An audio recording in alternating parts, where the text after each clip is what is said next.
Olá, no programa Universo de hoje nós vamos conversar com Luiz Nachibim. É um jornalista carioca, muito simpático e que faz um lindo trabalho de jornalismo autoral na televisão brasileira.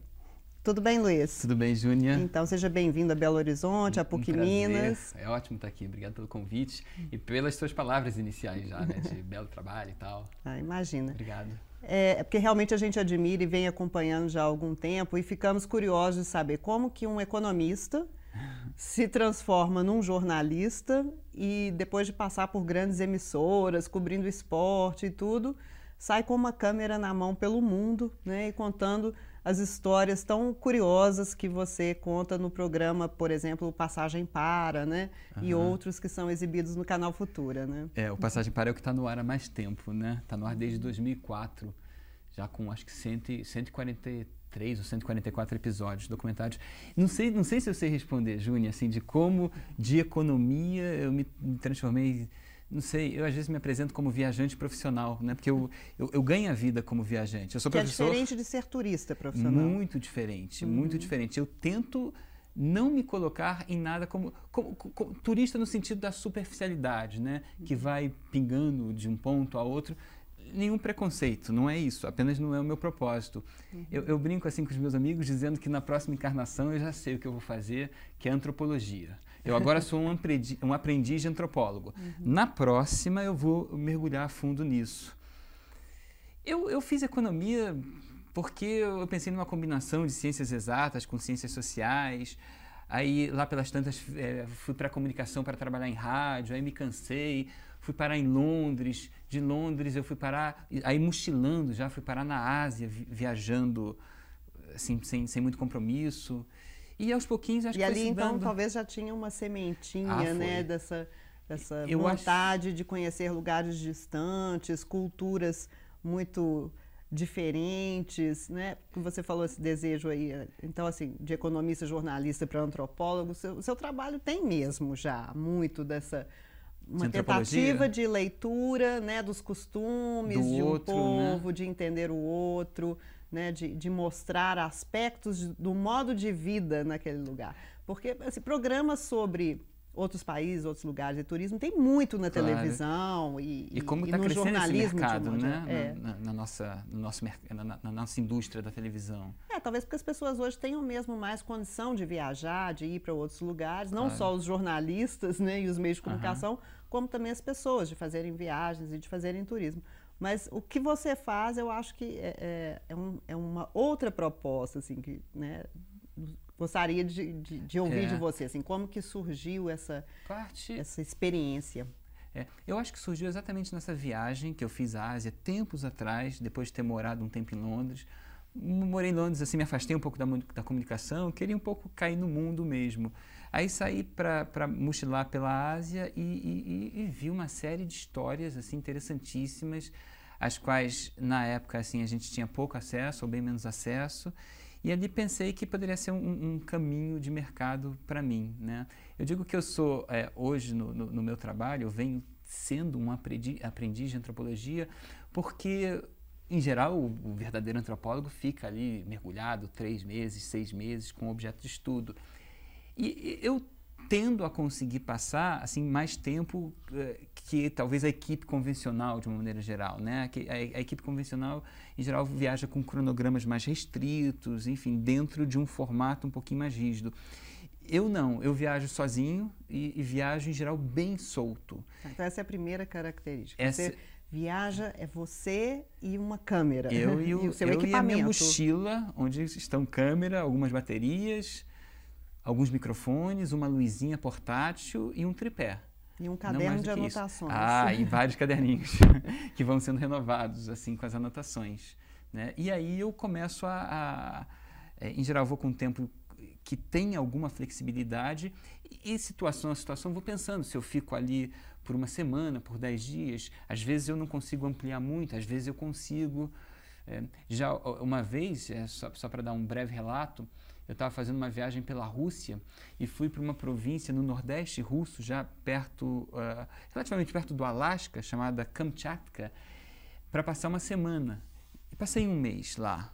Mas foi alguma nevasca, alguma coisa assim? Não, foi porque o que eu estava investigando, eu queria investigar o cotidiano, que em geral é o meu ponto de partida, o cotidiano das pessoas, o cotidiano de uma etnia milenar chamada Koryak, que são, em geral, essas populações, esses povoados são caçadores, vivem da caça ao urso.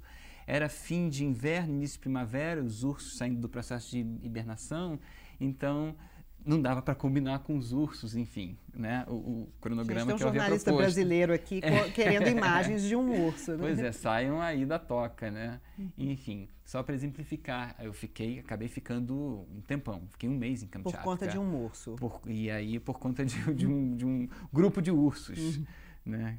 Que eu quase não vi, eu só vi no final. Isso eu até conto no episódio. Eu assisti esse episódio. Você viu? Do no Passagem. final você está... É um helicóptero, um avião, é um helicóptero. Não sei, que você está indo embora. Olha, e você naquele tá com a memória... último momento, o urso aparece na montanha lá e você consegue a imagem do urso. Né? Você está sabendo melhor do que eu.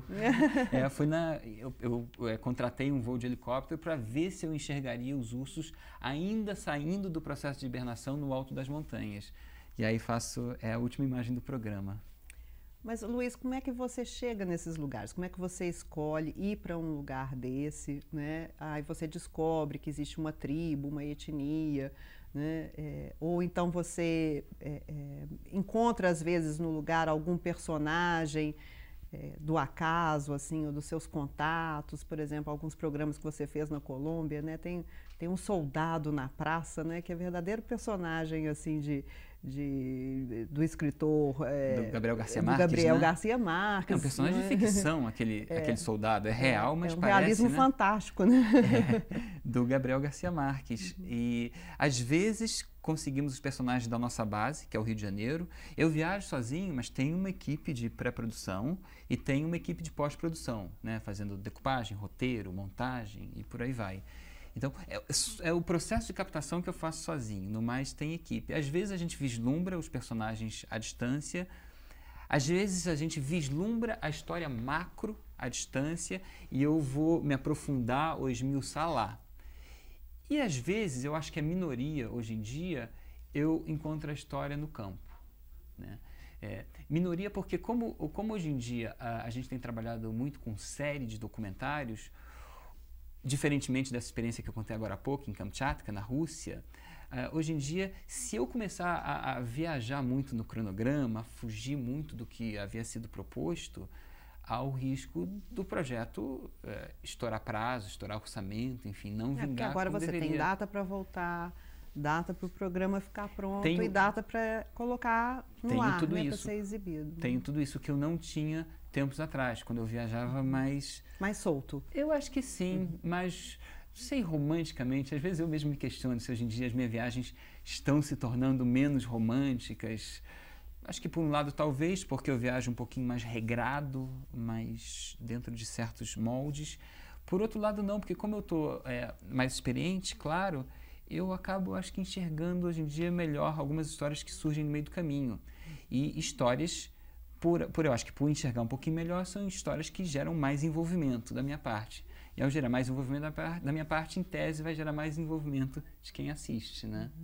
Mas você acha que foi assim um movimento, um ato de certa coragem e de romper com uma série de padrões de vida e padrões profissionais para poder fazer uma coisa que você gosta e que você desejava fazer? Porque esse tipo de jornalismo mais independente, né, que você escolhe o assunto, você escolhe o lugar que você escolhe quando você vai, você escolhe quem você vai entrevistar, quanto tempo de entrevista você vai gravar, quer dizer, você ser dono, né, de todo o processo aí. Isso foi uma caminhada difícil, é complicado fazer essa escolha hoje?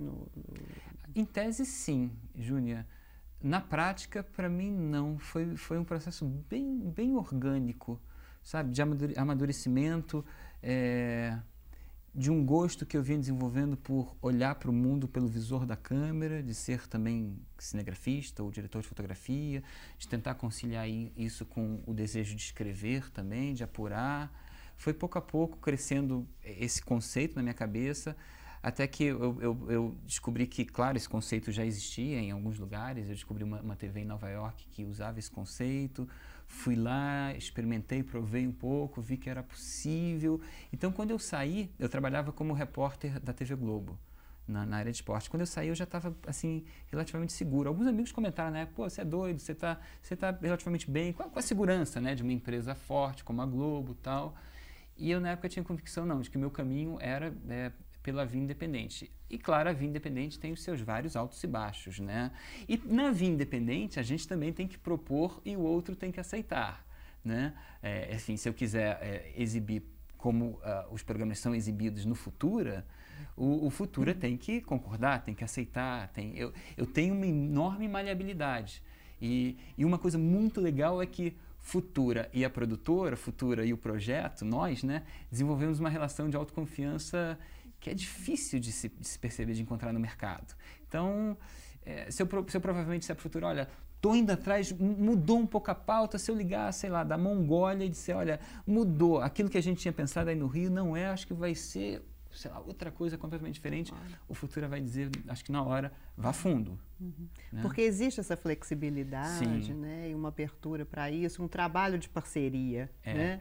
Então, vamos falar disso daqui a pouquinho, próximo bloco. Beleza, vamos. O programa Universo volta daqui a pouco com o jornalista Luiz Nachbin.